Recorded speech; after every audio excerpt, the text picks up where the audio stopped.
I'm just very concerned about replacing people, their purpose for living, which is to create, with machines. That seems like hell to me. How is this capitalism? If taxpayers are paying for some of it, how is that capitalism? That seems... I think that's no different than building an apartment building downtown in Austin. You can get incentives for that too, and that's just part of how it works. You can debate How is that capitalism? How is that free market? If politicians are handing you other people's money to do it, how is that capitalism? Yeah, that's a good question. How exactly is that capitalism when you're dealing with public subsidies as opposed to private investment to, fund your little venture here?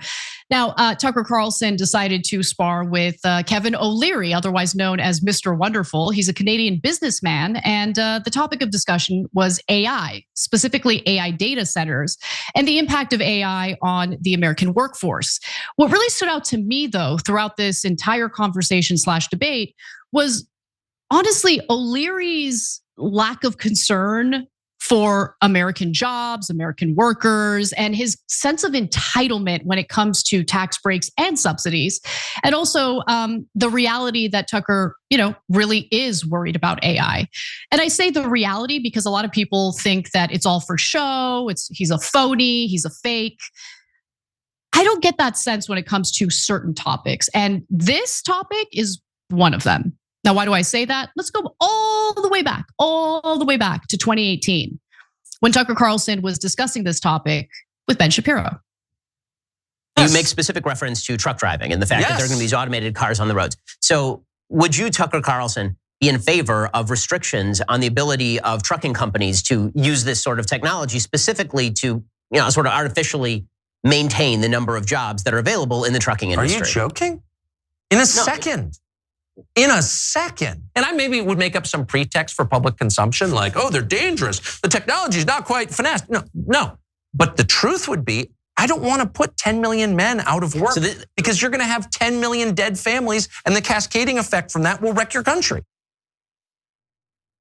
Okay, so that was 8 years ago. And so anyone who's going to make the argument that Tucker is making these claims about AI because he plans on running for president and he doesn't actually mean it, really, that's the long game, I guess, because 8 years ago he was hatching this plan to run for president and present himself as something he really isn't. I think he actually does care, and he's actually worried because a lot of people have already started losing their jobs as a result of AI, and it is going to get worse. So he wants to know what we're going to do about that. With that in mind, O'Leary has been embroiled in a massive controversy in the state of Utah. And I feel so awful for this community because I saw what they went through in a public hearing where they weren't even given an opportunity to make their case against this. But basically, O'Leary is building a massive data center in Box Elder, Utah.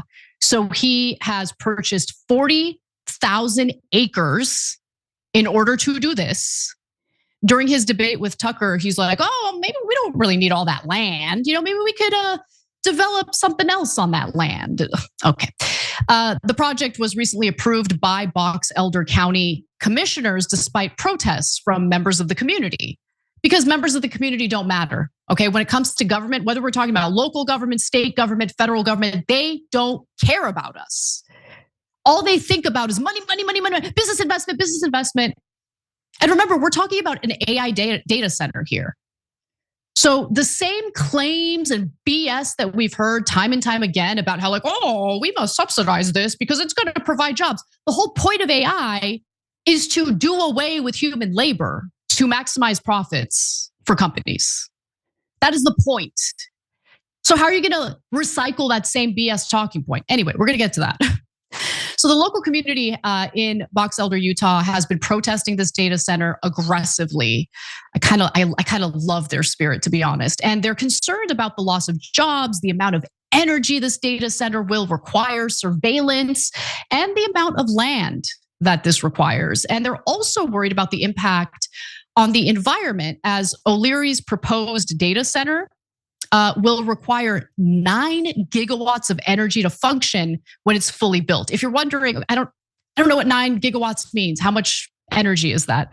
That's double Utah's current energy usage for the entire state. For the entire state. Okay. So Tucker Carlson brought up much of this in the context of his, opening monologue and subsequent debate with O'Leary. So let's first dive into the topic of job losses. The two examples you gave are examples of a machine replacing human labor and doing a better job than any person could do. Oh, Tucker, that's horrible. Which is great. Well, but hold on. That's my point. Well, I know it's your point. And I can see the marvel of it. But it raises the question, which won't go away, which is, okay, now that machines do what people do better than people did, what do people do? Would you prefer in the next 5 years that China have more compute power than we do? Even though the use and the outcome and jobs and everything else we're talking about is unknown? Or would you prefer the United States of America and their allies in North America had more compute power to develop AI? It depends. Whichever makes the United States happier, freer, and more prosperous, I guess, is the answer. Well, do you know what the answer to that is? What do you think it is? I'm not sure that we know. I know that reducing this question to a competition between the United States and China is a very quick way to derail people from the core questions, which revolve around whether or not it's a good idea. Yeah, for real. I mean, yes, please do away with my livelihood. Please do away with it, because I really want to make sure that we're beating China in our ability to compute. Come on, man. I thought the very beginning of that video, by the way, was very telling. If you guys don't mind, can you cue it up again? I just want to play the first 15 or so seconds where he's like, that's my whole point. Yeah, we know it's your whole point. He's basking in the future of people literally losing their jobs and their livelihoods. Take a look. The two examples you gave are examples of a machine replacing human labor and doing a better job than any person could do. Oh, Tucker, that's horrible. Which is great. Well, but hold on. That's my point. Well, I know it's your point. And I can see the marvel of it. But it raises the question, which won't go away, which is, yeah, that's my point. Oh, Tucker, it would be so bad if all these people lost their jobs, right? Sarcastically saying that. Amazing. By the way, this is the guy who was on the CNN panel with me and declared that Americans don't care about the Epstein files, so let's just move it along. Right.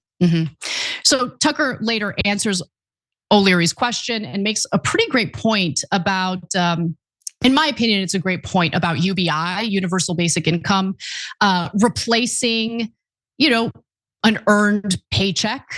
And he also talks about something else I think needs to be considered. Take a look. Has more economic power now than the United States.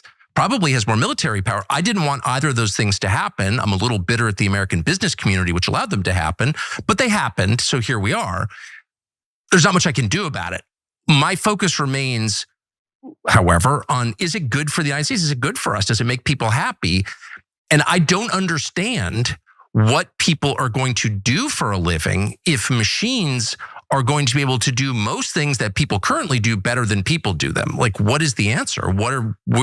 And a lot of people are honest enough to say nothing. We're just the oligarchs are gonna send out checks to everybody, the bread and circuses, and everyone's just gonna kind of stay home and be obedient.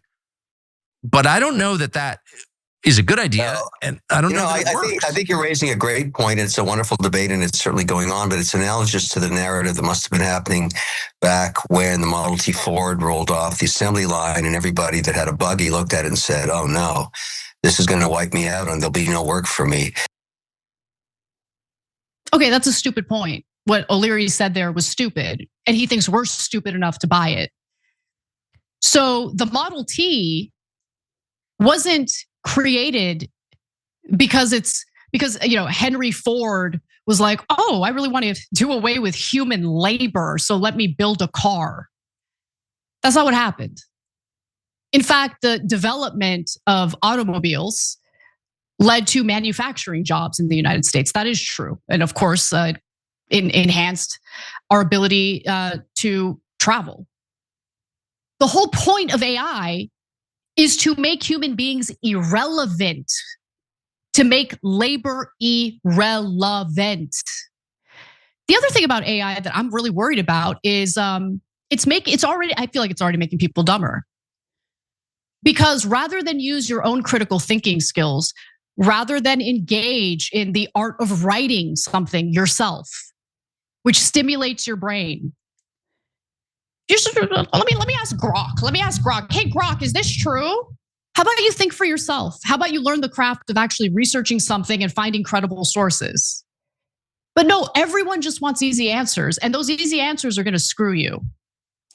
But anyway, what I didn't expect was for Tucker Carlson, of all people, who's a hardcore capitalist, he doesn't hide that, to go after Kevin O'Leary, or take him to task. I shouldn't say go after. Take him to task over the subsidies and tax breaks he's enjoying right now. And the reason why I say that it surprised me is because I'm so used to conservative Republicans providing cover for this taxpayer robbery that's been taking place in this country for quite some time now.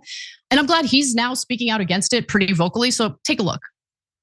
I've never seen a tax like this. I know you have, but I haven't experienced it. And I'm hiring. Well, I mean, if you take money from taxpayers, you should expect them to weigh in too and take their complaints seriously and not just dismiss them as agents. And you're right, but this has been going on. Incentives, state by state, in every sector happen, even in real estate. Not incentives.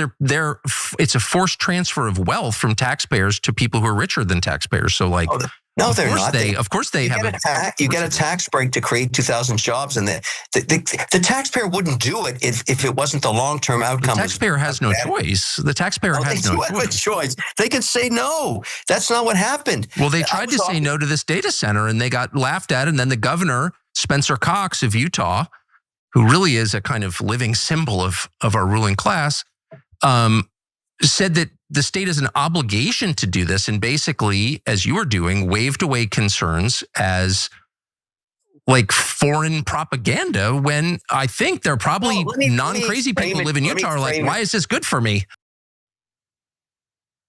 I mean, he makes a really great point. And this was something that Trump kind of sort of did with, was it Intel? I think it was Intel, if I'm not mistaken. There was one company that he wanted to save from complete failure because he wants them to make semiconductor chips here in the United States.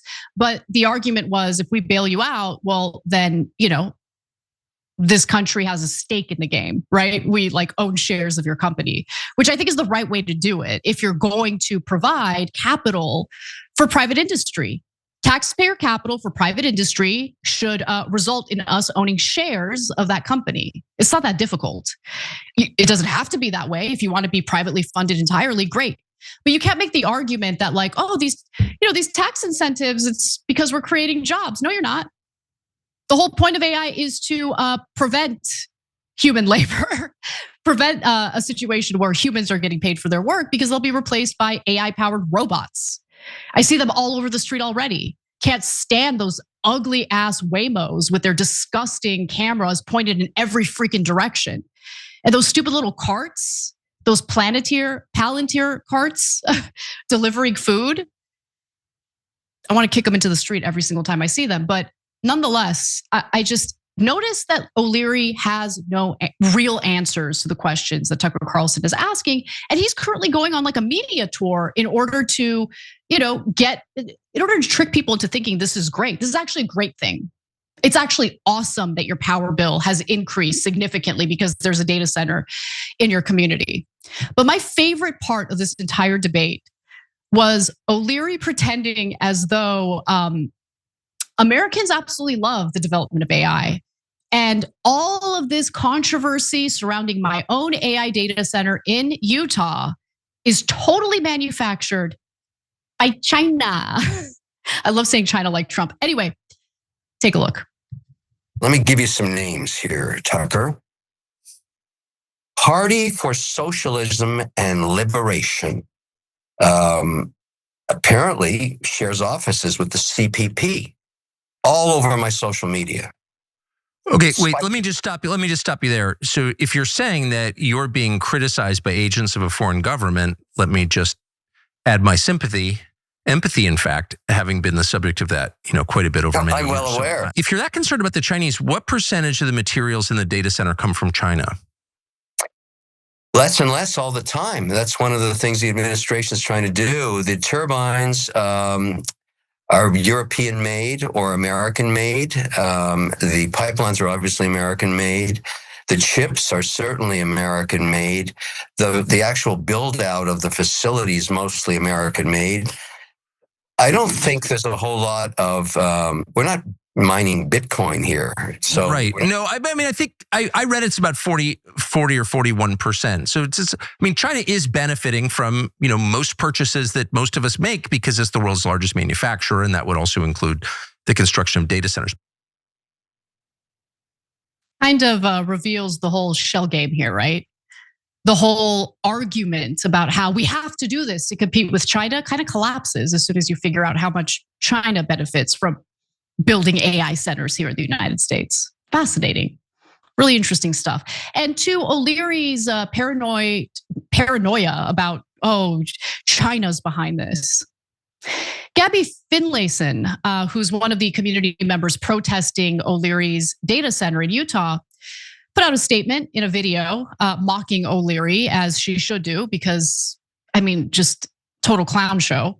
Here's what she said. If we were Chinese operatives, we would be the worst operatives in the entire world. Someone alert Beijing that the payment portal to my colleague, Jackie Morgan, and its annex bills is somehow broken. It's laughable. It's laughable. No, there's rage in the community because this data center is not going to benefit them and is being constructed at their detriment. They know that, they see that, and they're calling it out. And it's telling that their local government couldn't care less. Every time you ring the bell below, an angel gets his wings. Totally not true, but it does keep you updated on our live shows.